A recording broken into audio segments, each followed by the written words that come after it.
सोचिए अगर आपको पूरा देश समुद्र में डूबने वाला हो। ये कोई फिल्म नहीं बल्कि एक देश की आज की हकीकत है।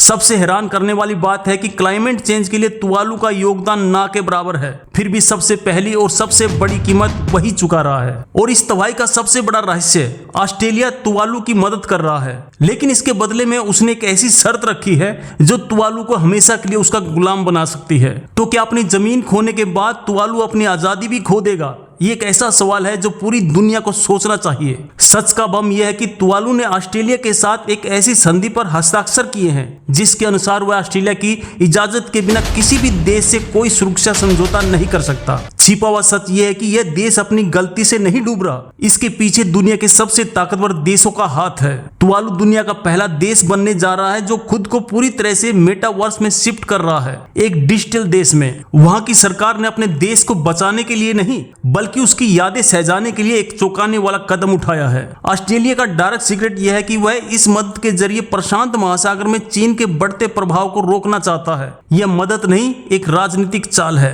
तुवालू की सरकार अब चुप नहीं है, वह दुनिया से एक fossil fuel non proliferation territory की मांग कर रही है, यानी कोयला, तेल और गैस को पूरी तरह से खत्म करने की संधि। ये देश है तुवालू, प्रशांत महासागर का एक छोटा सा वर्ग जो अब नरक बनने की कगार पर है। अपने डूबते घर को बचाने के लिए 80% से ज्यादा लोगों ने अपने ही देश को छोड़ने के लिए आवेदन किया है। सोचिए कितना दर्दनाक होगा।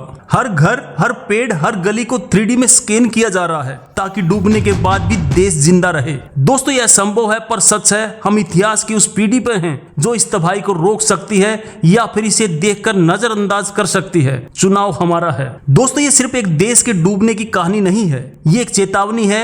मुंबई, कोलकाता, ढाका जैसे शहर भी इस खतरे की लाइन में हैं। वैज्ञानिकों ने चेतावनी दी है कि 2021 तक इस देश का 95% हिस्सा पानी के नीचे होगा। जिंदा रहना नामुमकिन। आपने कभी एक डूबते हुए देश के लोगों का दर्द महसूस किया है? उनकी हर सुबह इस डर से शुरू होती है कि आज उनका घर बचेगा या नहीं। वहां के लोगों को देश छोड़ने के लिए खास क्लाइमेट वीजा मिल रहा है, पर किसे मिलेगा ये लॉटरी से तय होगा, जैसे केबीसी की हॉट सीट हो। इसका मतलब है कि भविष्य में तुवालू सिर्फ एक वर्चुअल दुनिया में ही मौजूद होगा, जबकि असलियत में वह समुद्र में समा चुका होगा। 2050 तक दुनिया के 80 करोड़ लोग ऐसे तटीय इलाकों में रह रहे होंगे जिन पर डूबने का खतरा है। क्या हम तैयार हैं उसके लिए? यह सोचना भी मुश्किल है कि G20 के सिर्फ 20 देश दुनिया के 80% प्रदूषण के लिए जिम्मेदार हैं, लेकिन सजा तुवालू जैसे बेगुनाह देशों को मिल रही है। सबसे भयानक सच है कि हम उसी नाव में सवार हैं। अगर हमने आज एक्शन नहीं लिया तो कल यह खतरा हमारे शहर तक पहुंच जाएगा।